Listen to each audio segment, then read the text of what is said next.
자, 이제, 설교 전달법, 우리 지난 시간에, 그, 앞에 부분을 좀 하다 말았는데, 오늘 설교 전달법으로, 2시간 강의를 계속하겠습니다. 왜냐하면, 실천신학개론에서 핵심은 설교입니다.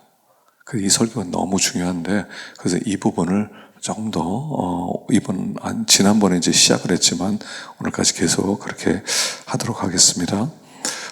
설교 전달법, 중요한 것은 설교자의 몸 만들기예요. 몸 만들기.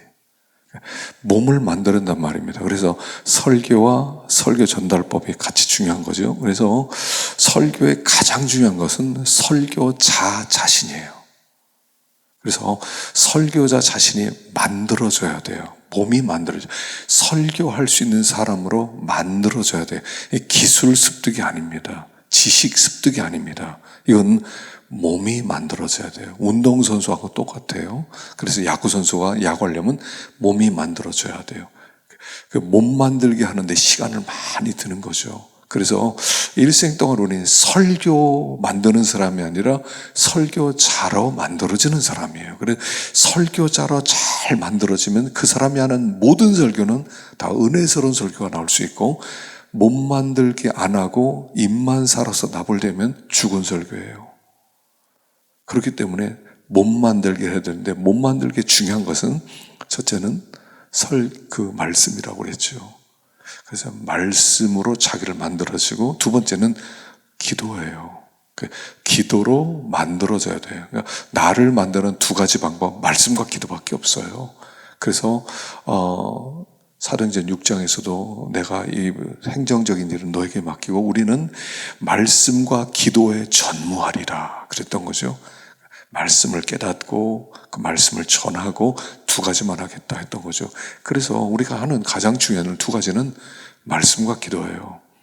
그래서 어떻게 하면 말씀 더 깊이 깨달을까, 또 말씀을 잘 깨닫고 어떻게 배울까, 거기에 관심 가지고, 두 번째는 기도예요. 그래서 우리들이 이제 기도를 통해서 하나님께 더 가까이 나가는 건데, 자, 기도의 효과가 있습니다. 자, 기도의 효과. 첫 번째는 기도하면 능력을 얻어요. 능력. 다시 말하면 힘이 생긴다는 거예요. 힘이 생기기 때문에 우리 안에 정말 우리들이 하나님을 더 깊이 알고자 하는 그런 마음이 우리에게 있어야 된다 하는 것이죠. 그래서 기도하다 보면 힘을 얻게 돼 있어요. 기도하면 우리는 힘을 얻게 돼 있고, 기도하다 보면 정말 그 능력을 얻게 되는 거죠. 그래서 기도할 때 영권이 생기는 거예요. 영권. 그래서 기도는 영혼의 호흡이라고 그랬죠. 영혼의 호흡이 기도예요. 그러니까 호흡의 목적이 뭐냐면, 호흡이라고 하는 것은 우리가 그 산소를 들이마시는 거거든요. 산소를 들이마시면 우리 몸속에 있는 포도당이나 이런 것과 서로 합쳐질 때 힘이 나오는 거예요. 그런데 산소가 안 들어가면 우리 속에 있는 에너지가 에너지화로 나타나지를 못해요. 그래서 호흡하는 거예요. 기도하는 것은 호흡하는 거죠. 호흡함으로 영적 산소를 들이마시고 능력이 나오는 근원이 되는 거예요. 여러분, 그 겨울잠 자는 곰, 옛날에 텔레비전에서요, 반달곰을 이제 지리산에 풀어놓고요, 겨울에 이것들이 겨울잠 잘 때 얼만큼 자랐는가 알기 위해서 목에 이제 추적기를 두고 이렇게 풀어줬는데, 그 추적기를 이제 찾아갑니다. 그래서 곰이 있는데 굴 속에 들어있고 아니면 큰 고목 속에 들어가 있고, 그래서 찾아냅니다. 그럼 이게 겨울잠 자는 곰은요, 호흡을 많이 하잖아요. 1분에 한 번도 안 쉬고 2분에 한 번이나 쉬고 아주 호흡이 없어요. 그러니까 이 큰 곰들, 반달곰들 새끼를 안고 있는데, 그 곰들을 이제 이렇게 그 체중을 재고 키를 잽니다. 곰이요, 눈을 껌뻑껌뻑거려요. 근데 힘이 없으니까 아무 짓을 못해요. 그래서 20분 내에 빨리 이걸 맞춰야 된다는 거예요. 호흡이 돌아오면 힘이 생겨서 해를 입으니까, 그래서 호흡이 없으면 힘이 없는 거예요. 성도가 호흡이 없으면 힘이 없는 거예요. 영권이 없는 시대가 됐는데 왜 그러냐면 기도가 약해서 그래요. 여러분, 설교 아무리 여기 원어학적으로 어쩌고 하더라도요, 기도 안 하면 힘이 없어요. 지식 전달해가지고 힘이 없어요. 화살을 쏠 때 화살이 아무리 예리하더라도 힘있게 당겨서 쫙 나가야죠. 힘없이 그냥 툭 하면 그 앞에 툭 떨어지는 거예요. 아무리 예리해도 소용이 없어요. 그래서 영권이 있으려면 기도를 해야 돼요. 그래서 한때 참 기도 많이 했던 그런 우리 신앙의 선조들의 말씀에 능력이 있었거든요. 막 통회하고 회개하는 그 능력은 기도에서 나왔어요. 여러분, 이게 우리 안타까움이 돼야 됩니다. 왜 내 설교에 능력이 없는가? 기도가 없어서 그래요. 기도가 약해서 그래요. 그래서 잊지 마세요. 기도를 통하여 우리는 능력을 얻게 됩니다. 그래서 기도를 안 하면 식물인간이에요. 식물인간. 말을 잘하는 분들이 많거든요. 설교할 때 말을 얼마나 잘하는지 몰라요. 근데 감동이 없고요. 그 말씀을 들으면 회개하고 통회하는 마음이 안 생겨요. 여러분, 이게 우리 한계성이에요. 우리 설교 한계성은 기도의 한계성이에요. 그래서 하나님 앞에 기도로 하나님께 나가면 하나님의 능력을 얻는다 하는 것입니다. 두 번째는 기도를 하면 영혼의 근육이 단련됩니다. 영혼의 근육. 영혼에도 근육이 있어요. 영혼의 근육이 있어요. 그래서 그 엘리야는 기도의 사람이었습니다. 우리와 성정이 같았지만 뭐가 달랐냐면 기도가 달랐죠. 그래서 기도를 통해서 그는 영혼의 근육이 단련된 사람이었습니다. 마치 기도하는 것은 뭐하고 똑같으냐면 헬스 하는 것과 똑같아요. 헬스. 여러분, 이제 몸 관리하는 분들, 헬스를 하시는 분들 많죠. 헬스를 하는데 헬스는 특징이 뭐냐면 규칙적으로 가야 돼요. 규칙적으로. 일주일에 한 4번, 5번은 가야 돼요. 계속 반복하는 거예요. 헬스는요, 참 지루한 운동입니다. 똑같은 운동의 반복이에요.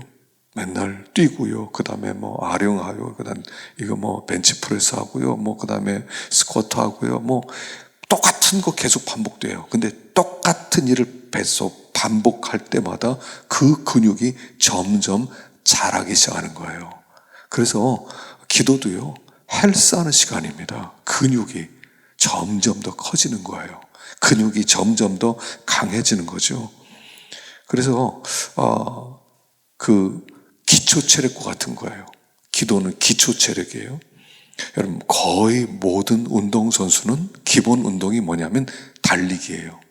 야구 선수, 축구 선수, 테니스 선수, 무슨 레슬링 선수, 뭐든지요. 자, 운동 시작하자. 그럼 그때부터 달리기부터 합니다. 운동장 20바퀴 돌고 산에까지 달려갔다 오고, 기본이 기초 체력이에요.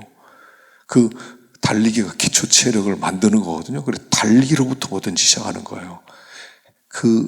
이 헬스하는 사람만 빼고 나머지는 다 달리기가 기초 체력이에요. 헬스하는 사람은 뛰면은 근육이 풀리기 때문에 이 헬스하는 사람은 뛰지 못하게 만들죠. 근데 나머지 모든 것은 달려야 돼요. 그러니까 기초 체력이 있게 되는 거죠. 그래서 근육이 단련돼야 돼요. 근육이 단련돼야 돼요. 모든 근육이, 용서의 근육, 인내의 근육, 사랑의 근육, 자비의 근육, 구제하는 근육, 이 모든 게 다 근육이에요. 근육에서 힘이 나오는 거예요. 그래서 젊었을 때는 유산소 운동하지만 나이 들어서는 그 근육 운동을 많이 하라고 그러죠. 근육에 힘이 있어야 돼요. 근육에 힘이 빠지니까 걷는 게 힘들고, 그 다음에 계단 올라가는 것도 힘들고, 그렇게 되는 거거든요. 그래서 영혼의 근육을 단련시켜야 돼요. 기도할 때 주님의 형상, 예수 그리스도의 성품, 성령의 열매 자꾸 단련시켜 나가야 돼요. 사랑과 희락과 화평과 오래 참음과 자비와 양선과 충성과 이것들이 다 뭐냐면 근육이에요. 근육. 저절로 하늘에 뚝 떨어지고 성령의 마음과 뚝 사랑이 넘치고 막 기쁨이 넘치고 막 이 오래 참게 되고, 그런 게 아니라 기도하는 가운데 점점 더 단련돼 나가는 거예요. 하나님의 전신갑주를 입으라 그럴 때도 그 전신갑주라고 하는 것은요, 근육을 단련시키라는 뜻이에요. 너 자신이 근육을 단련돼서 딱 흔들리지 않은 그런 사람이 되라 하는 그런 뜻이란 말입니다. 자, 세 번째, 기도를 하면 하나님과 교제가 깊어져요. 교제가 깊어져요.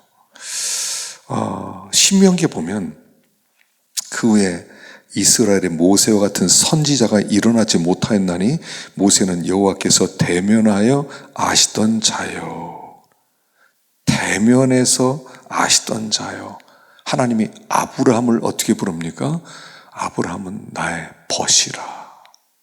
벗이라. 내가 하려는 일을 아브라함에게 숨기겠느냐. 다 알려주세요.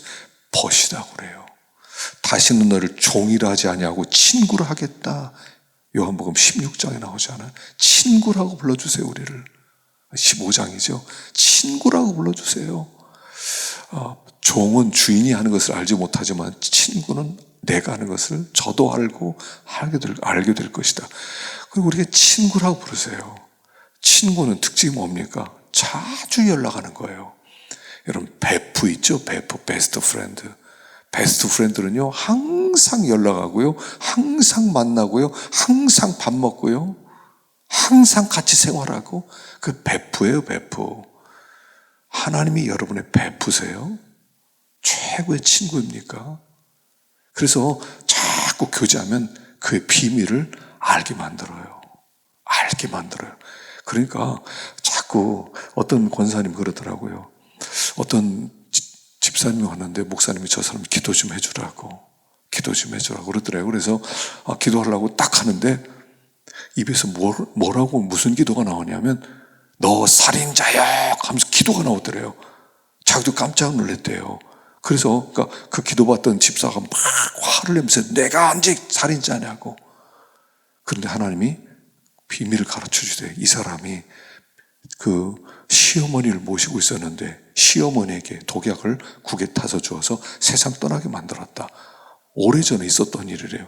그 얘기를 하니까 아니라고 막 소리를 지면서 내 당신을 경찰에 데려가겠다고 막 그러더래요. 근데 하나님이 약국, 3군데 약국까지 알려주시더래요. 이런 얘기들은 막 신비주의라고 하는데 여러분, 주님과 친구 되면 알 수도 있어요. 너무 교리에 매여서 막 그런 건 아닙니다. 신비주의입니다. 꿈은 없습니다. 주님이 다양하게 일하실 수 있어요. 그런 일이 있을 수도 있어요. 이렇게 인정하셔야 돼요. 쫓아가는 건 아니지만, 쫓아가고 신비주의에 빠지는 건 아니지만, 친한 사람이 알려주고 있지 않으세요? 재림 날짜 빼놓고, 재림 날짜 한다는 것은 진짜로 문제고, 그러나 하나님께서 우리에게 알려주실 수 있어요. 비밀을요. 그래서 그 사람이 통회하고 잡으겠다 하더라도 여러분, 주님과 깊이 교제할 수 있으면 좋겠어요. 알을 수 있으면 좋겠어요. 말씀에 대한 깨달음을 주시면 좋겠어요. 그래서 정말 우리가 기도할 때 하나님과 교제가 깊어지고, 모세에게 나중에 모세가 산에서 내려올 때 얼굴에서 광채가 나지 않았습니까? 사람들이 두려워서 가까이 하지 못했던 그런 참 영광스러움도 그에게 있었던 거지요. 그래서 기도하면 하나님과 교제가 깊어진다는 것입니다. 네 번째는 기도하면 마귀의 진지를 공격하는 겁니다. 진지. 고린도 후서에 보면 10장 4절에 우리의 싸우는 병기는 육체에 속한 것이 아니요 오직 하나님 앞에서 견고한 질을 파괴하는 강력이라. 이 우리의 싸우는 병기라고 하는 것을 저는 기도라고 해석을 했습니다. 우리의 기도는 육체에 속한 것이 아니라 견고한 질을 파는 하나님의 강력한 무기다 하는 거예요. 자, 우리 안에 마귀가 진지를 세워놓아요. 예수 믿는 사람 마음속에 마귀가 진지를 세워놔요. 그래서 난공불락의 진지들이 있을 수가 있어요. 이게 있는 사람들은 한 번씩 눈이 돌아갈 때가 있거든요. 한 번씩 예수 믿는데 목사도요, 눈이 돌아갑니다. 음란에 진지가 있으면 음란에 눈이 돌아갑니다. 혈기에 진지가 있으면 혈기가 나옵니다. 막 욕을 그렇게 할 수 있습니다. 진지예요. 마귀의 진지가 우리 안에 있을 수 있다는 거예요. 여러분 혹시 어떤 죄에 자주 빠지는 사람이 있습니까? 그러면 마귀의 진지가 우리 속에 있는 거예요. 그 진지에 막 폭탄을 쏟아붓더라도 마귀가 대가를 들이밀고 숨어 있으면 안 무너져요. 근데 기도는 진지를 무너뜨리는 하나님의 강력한 무기가 될 수 있다는 거예요. 그리고 우리 하나님 앞에 기도하고 엎드리면 하나님께 그 진지를 발견하고 하나님께 기도하는 거예요. 아까도 말씀드린 것처럼 들보가 있는데 들보를 공격하는 거예요. 기도로. 제대로 공격을 해야 되는데 공격하지 않으면 마귀가 눈 하나 깜짝하지 않아요. 그 죄가 눈 하나 깜짝 움직이지 않아요. 그 죄는 계속 나타나는 거예요. 그 마귀의 진죄를 무너뜨려야 되는 거예요. 기도로 말미암아. 기도하면 마귀의 진지가 무너져요. 그래서 하나님께서 기도할 때 하나님 마귀의 진지를 무너뜨리죠. 다섯 번째, 기도를 통해서 응답을 받습니다. 기도하면 응답을 받아요. 그래서 계시록 8장에 다른 천사가 제단 곁에 서서 금향로를 가지고 많은 향을 받았으니 성도의 기도와 아빠의 보좌 앞 금단에 드리고자 하니라. 향인이 성도의 기도와 함께 천사의 손으로부터 하나님 앞으로 올라가는지라. 기도할 때요, 천사가 옆에서 금향로를 가지고 기다리고 있어요. 우리가 기도하면 그 기도를 다 받아서 하나님 앞으로 가서 쏟아놓습니다. 그리고 쏟아놓고 그 기도의 응답으로 이 땅의 역사가 나타나게 돼 있거든요. 이제 그 모습이지요.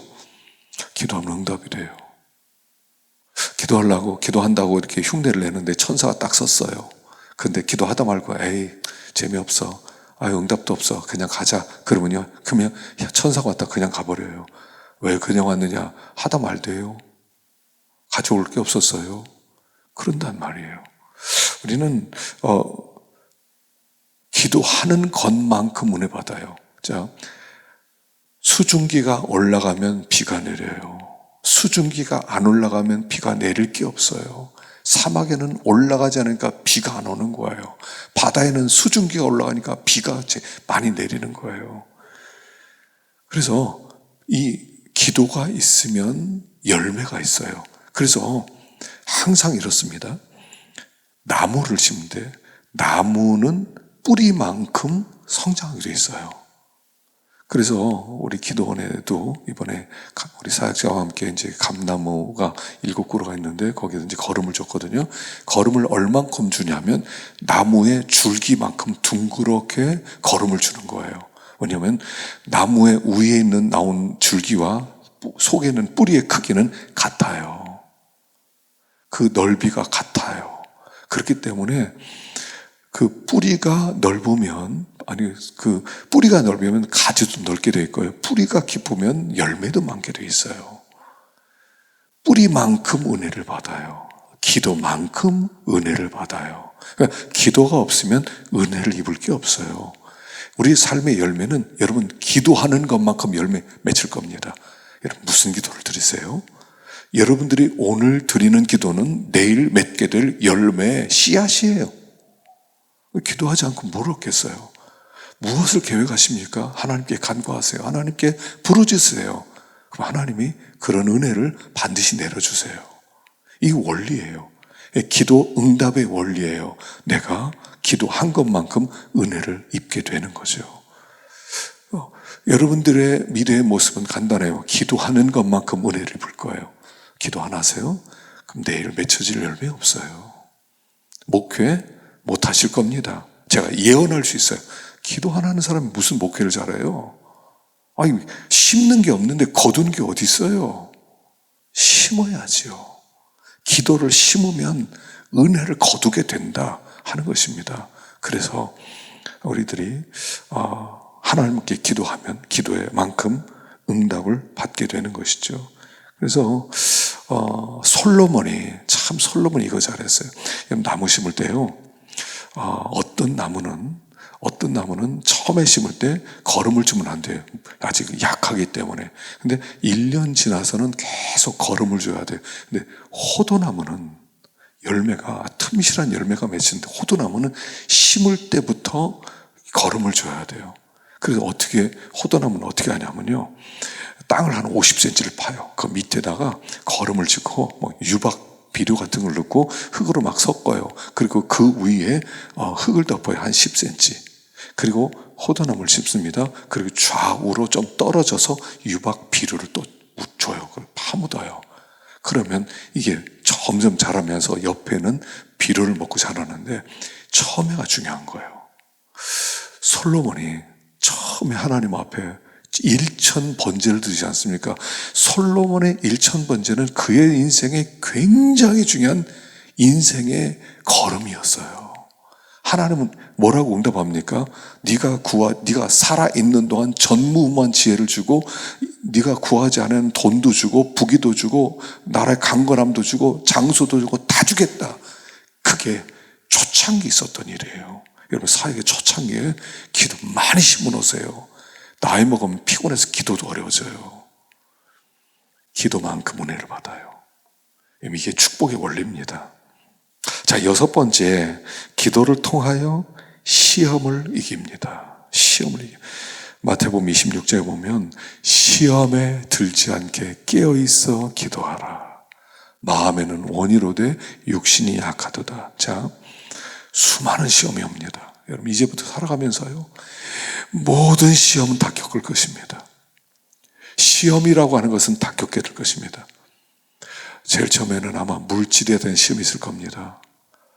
아주 가난하게 될 수 있고요. 먹을 게 없을 수도 있고요. 항상 돈 때문에 걱정할 수 있고요. 아마 지금도 그런 걱정이 있는 우리 전도사님들 있을지 몰라요. 물질에 대한 시험도 있고요. 그 다음에 명예에 대한 시험도 찾아와요. 높아지고 싶어하는 마음, 인기 얻고 싶어하는 마음, 큰 교회 만들고 싶어하는 마음, 이게 다 허영심의 시험이에요. 이런 시험도 통과해야 돼요. 이성의 시험도 통과할 것입니다. 목사 곁에는 항상 충성 봉사하겠다는 여성도들이 주변에 있어요. 한 10%는요, 자기 전부를 들여서 목사님 섬기겠다고 결심한 사람들이 꼭 있게 돼요. 그러면 실수할 수 있거든요. 이성에 대한 시험 반드시 찾아옵니다. 그것만 있습니까? 교인들의 그다음부터는 이제 시험이 찾아오죠. 억울함도 있어요. 하지도 않았는데 교인들은 막 오해를 하는 그런 오해의 시험도 있습니다. 하여간 시험이란 시험은, 교회는요, 시험이란 시험은 다 있는 곳이에요. 마귀가 제일 싫어하니까. 그래서 그 시험을 통과해야 됩니다. 목사가 제일 시험에 잘 들어요. 근데 목사가 시험 들면 그 교회는 끝나는 거예요. 설교 시간에 한마디만 내가 시험 든 거 얘기하고 한마디만 얘기해버리면 교인들은 한 6개월 동안은요, 침체에 들어가요. 교인들이요, 어린애들이라서 그래요. 그래서 기도할 때 그런 모든 시험을 이기게 되는 거거든요. 은혜를 받아야 돼요. 기도하면서 은혜 받아야 돼요. 기도하면서 강해져야 돼요. 마음이 강해지고 담대해지셔야 돼요. 담대해질 때 그때 시험 다 이겨요. 웃으면서 지나갈 수 있고, 인내하면서 지나갈 수 있고, 또 참고 지나갈 수 있고, 기도하면 시험을 이길 수가 있어요. 마지막 7번째입니다. 기도하면 인격이 변해요. 제일 중요한 게 이겁니다. 인격이에요. 자, 히브리서 4장 2절이 뭐냐면, 저희와 같이 우리도 복음 전화를 받은 자나 그러나 그 들은 바 말씀이 저에게 유익되지 못한 것은 듣는 자가 믿음을 화합치 아니함이라. 말씀이 유익이 못 되는 이유가 뭐냐? 화합하지 못했다는 거예요.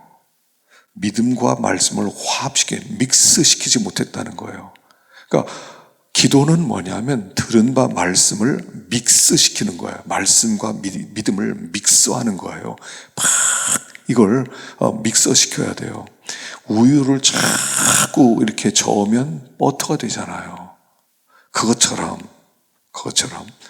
말씀을 가지고 그 말씀을 내 믿음에 화합을 시켜서 그 말씀을 붙들고 기도하고 묵상하기도 하고 새김질하면서 기도하면 그 말씀과 내 믿음이 섞여서 믿음이 있는 나, 말씀이 있는 나, 말씀의 인격으로 변화된 나가 된다는 거예요. 말씀이 근데 기도로 믹서되지 못하면 변하지가 않아요.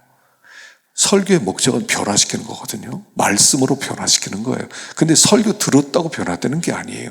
설교와 믿음을 믹서시켜야 돼요. 믹서. 자꾸 섞어야 돼요. 그래서 말씀 있는 사람이 될 때 그 사람이 믿음이 있는 사람이 되고 그 사람이 변화된 사람이 되고 인격화된 사람이 되는 거예요.